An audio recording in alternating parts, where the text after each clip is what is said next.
ខ្ញុំមានការភ្ញាក់ផ្អើលយ៉ាងខ្លាំងថាស្ត្រីនៅក្នុងទម្រង់សម្ភារគឺជាមនុស្សដែលខ្ញុំលួចស្រឡាញ់តាំងពីកុមារភាពមកម្លេះដូច្នេះគាត់ក៏សម្រេចចិត្តសម្ភារគាត់ផ្ទាល់ស្ត្រីនោះស្គាល់សម្លេងរបស់គាត់ស្គាល់បុរសនោះភ្លាមថាជាស្ត្រីចាស់របស់គាត់ពីសាលានីតិហ៊ានបានផ្ដល់សំណួរសាកល្បងមួយដល់អ្នកត្រូវបានសម្ភារទាំង4អ្នកមនុស្ស3អ្នកផ្សេងទៀតបានផ្ដល់ចម្លើយដូចគ្នាគ្មានអ្វីពិសេសទាល់តែសោះប៉ុន្តែចម្លើយរបស់ឧត្តមសេនីយ៍គឺជាចម្លើយតែមួយគត់ដែលឆ្លើយត្រូវចំគោលដៅវាទាក់ទាញចំណាប់អារម្មណ៍របស់មនុស្សគ្រប់គ្នាភ្លាមហើយមានតែចម្លើយរបស់គាត់ទេដែលស្របនឹងគំនិតរបស់មេបញ្ជាការដោយមិននឹកស្មានដល់មេបញ្ជាការនៅតែបានកំចាត់គាត់ចោលអ្វីដែលយើងត្រូវការគឺអ្នកថ្មើរជើងដូចជាចောက်ជំនួសឲ្យជាមដូច្នេះគោលការណ៍សម្ភារថ្ងៃនេះគឺចောက်នៅឧត្តមសេនីយ៍បានសម្លឹងមើលមេតបដោយមិនជឿពេលគាត់ព្យាយាមចាក់ចេញគាត់នៅតែដែលដូចពេលគាត់នៅក្មេងតែងតែឈរនៅម្ខាងទៀតនៃខ្លួនឯងឧត្តមសេនីយ៍ពោពេញដោយការអាក់អន់ចិត្តបានងាកចេញហើយដើរចេញសម្រាប់បទសម្ភាសន៍នេះគាត់ពាក់ស្បែកជើងកែងខ្ពស់ពេញមួយថ្ងៃដែលវាមិនធ្លាប់មានពីមុនមកសម្រាប់គាត់ជើងខ្ញុំហាមអស់ហើយឥឡូវនេះការជិះចាប់ដែលមិនអាចទ្រាំទ្របានប៉ុន្តែនៅទីបញ្ចប់គាត់ត្រូវបានជំរុះចេញនៅក្នុងបទសម្ភាសន៍ចុងក្រោយដ៏សំខាន់នេះគាត់មិនដឹងថាមេបញ្ជាការបានសម្លឹងមើលគាត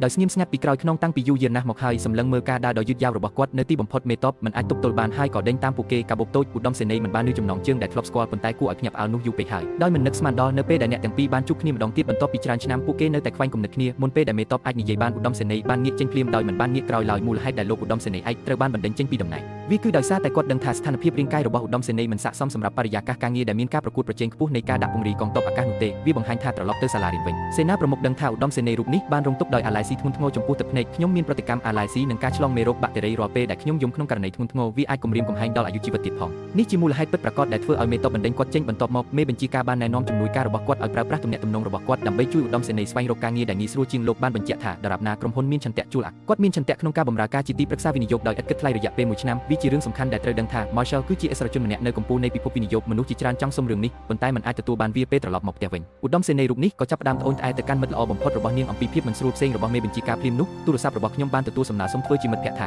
អ្នកគឺជាសេនាប្រមុខខ្ញុំជាមេតបឧត្តមសេនីយ៍មិនដែលរំពឹងថាគាត់នឹងមានភាពក្លាហានក្នុងការបន្ថែមគាត់ទៅក្នុងបញ្ជីនោះទេដូចនេះគាត់ត្រូវបានលុបចោលដោយល្បឿនរន្ទះមានអ្វីមួយខុសជាមួយរឿងនោះអ្នកនៅតែហ៊ានបន្ថែមខ្ញុំនៅលើ WeChat មែនទេដោយមិនដឹងពីស្ថានភាពនេះមេបញ្ជាការនៅតែផ្ញើសារទៅឧត្តមសេនីយ៍ដោយរីករាយគាត់ថែមទាំងមានអារម្មណ៍មោទនភាពដោយសម្ងាត់ថាគាត់បានរកឃើញការងារដែលមានប្រាក់ខែល្អសម្រាប់ឧត្តមសេនីយ៍យ៉ាងណាមិញនៅពេលដែលសារត្រូវបានផ្ញើចេញគាត់មានការងឿងឆ្ងល់ទាំងស្រុងឧត្តមសេនីយ៍ក៏ត្រូវបានញុះញង់ដោយសកម្មភាពរបស់សេនាប្រមុខផងដែរខ្ញុំបានស្គាល់ថានឹងទទួលបានការងារនៅក្រុមហ៊ុនវិនិយោគអាកាសចរដូច្នេះគាត់បានសុំឲ្យមិត្តល្អបំផុតរបស់គាត់ជួយគាត់ឲ្យចូលរួមក្នុងពិធីជប់លៀងស្រាក្រឡុករបស់ធនាគារវិនិយោគពេលគាត់ឃើញមន្ត្រីរាជការឡោមព័ទ្ធដោយអ្នកយកព័ត៌មាននៅលើឆាកខ្ញុំមិនអាចជួយអ្វីបានក្រៅពីជាគាត់1000ដងនៅក្នុងចិត្តមេបញ្ជាការក៏បានកត់សម្គាល់ឃើញឧត្តមសេនីយ៍នៅខាងក្រោមឆាកផងដែរឃើញឧត្តមសេនីយ៍សម្លឹងមើលគាត់យ៉ាងម៉ឺងម៉ាត់ជីងម៉ូមានយល់ថាវាគួរឲ្យស្រឡាញ់បាត់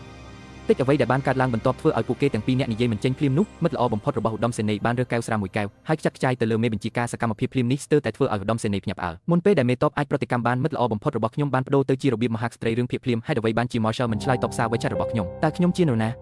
តើអ្នកលែងស្រឡាញ់ខ្ញុំទៀតហើយឬតើខ្ញុំស្គាល់អ្នកទេតើអ្នកកំពុងនិយាយរឿងមិនសមហេតុផលអ្វីខ្លះអ្នកពិតជានិយាយថាអ្នកមិនស្គាល់ខ្ញុំមែនទេតើអ្នកទាំងអស់គ្នាបានឬវាទេមនុស្សម្នាក់នេះពិតជាបាននិយាយថាគាត់មិនស្គាល់ខ្ញុំទេហេតុអ្វីបានជាអ្នកមិនស្គាល់ខ្ញុំឥឡូវនេ